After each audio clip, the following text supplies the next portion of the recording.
Assalamualaikum warahmatullahi wabarakatuh. Perkenalkan, nama saya Honimatul Ulum. Saya dari program studi pendidikan biologi dari Universitas Pesisir Pengarian, program studi pendidikan biologi. Jadi di sini saya membuat video ini yaitu yang tujuan pertama yaitu untuk menjawab soal dari Bapak dosen, yaitu Bapak Rian Prayogi MPD, dan mata kuliah pendidikan Pancasila. Yang pertama soalnya yaitu bagaimana pendapat Anda tentang pentingnya mahasiswa memahami penghayatan pendidikan Pancasila sesuai program studi yang sedang ditempuh.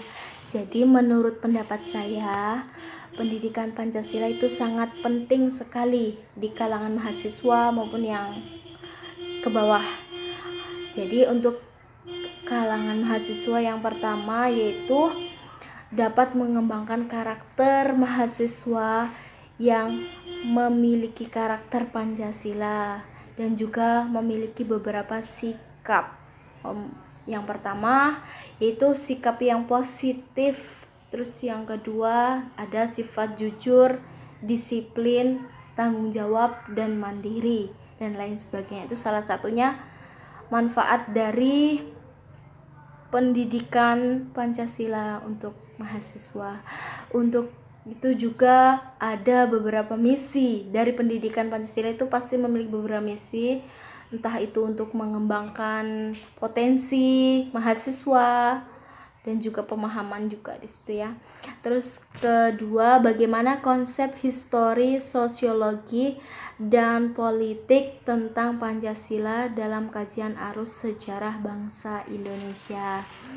Jadi di sini di sejarah Indonesia tadi ada konsep historis dan konsep historis, sosiologi, dan politik tentang Pancasila dalam kajian arus sejarah bangsa Indonesia.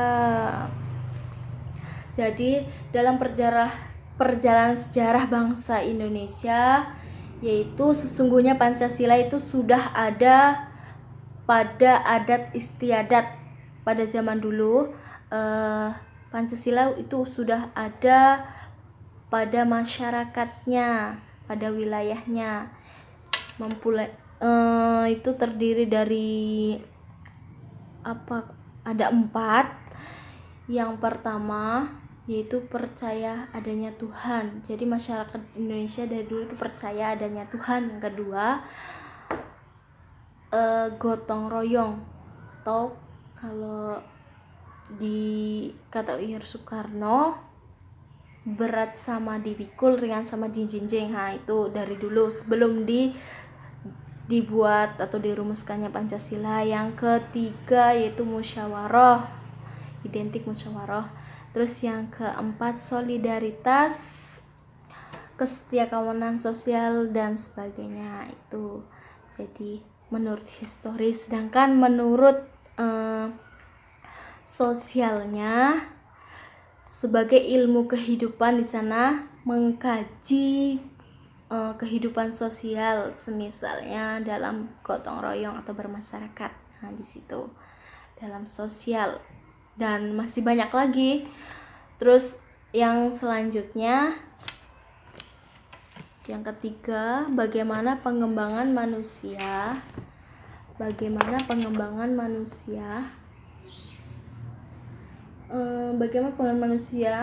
diselenggarakan berdasarkan perspektif Pancasila. Jadi di Indonesia itu pembangunan manusia diselenggarakan itu berdasarkan Pancasila. Dalam Pancasila itu ada merumuskan pembangunan. Di situ ada pembangunan ekonomi, pembangunan nasional, kesejahteraan rakyat, pendidikan, dan kebudayaan. Nah, di situ yang berlandaskan Pancasila. Yang selanjutnya, yang keempat, bagaimana Pancasila bisa menjadi ideologi bangsa Indonesia. Jadi kedudukan Pancasila itu di Indonesia Kenapa bisa menjadi ideologi Indonesia? Yang pertama, Pancasila itu sebagai kepribadian bangsa Indonesia, salah satunya. Sebagai jiwa bangsa Indonesia, kepribadian bangsa Indonesia, dan sebagai dasar negara. Nah, sebagai dasar negara dan juga sebagai hukum negara, dan sebagai sebagai cita-cita bangsa untuk kedepannya. Itu kedudukannya ideologi. Kenapa mencetuskan Pancasila? Karena isinya sangat mendalam ya. Di Pancasila itu isinya sangat mendalam, yang 5 sila tersebut. Terus yang selanjutnya,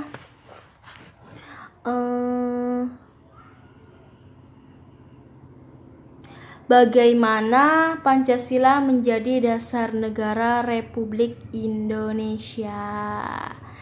Jadi di sini bagaimana kok bisa ya jadi dasar Pancasila sebagai Indonesia.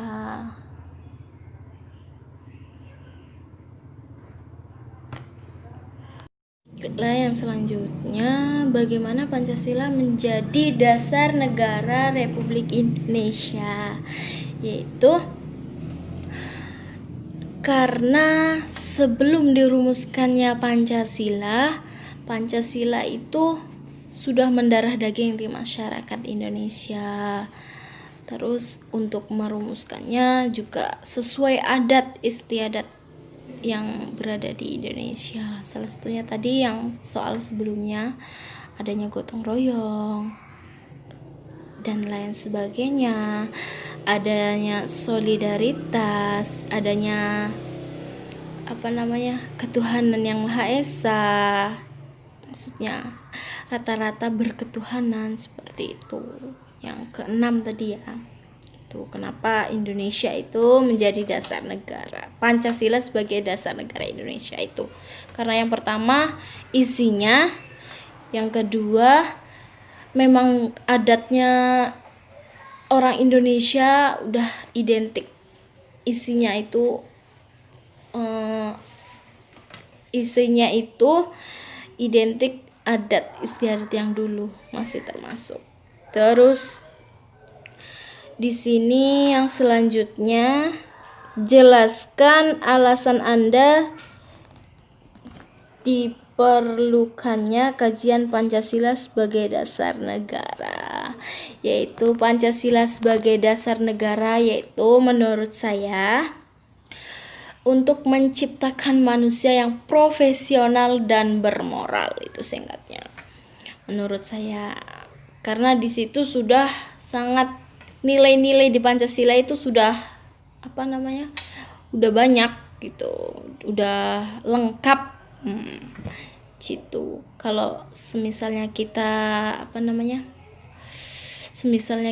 berpedoman atau berlandaskan Pancasila, kita bisa menjadi manusia yang profesional dan bermoral gitu.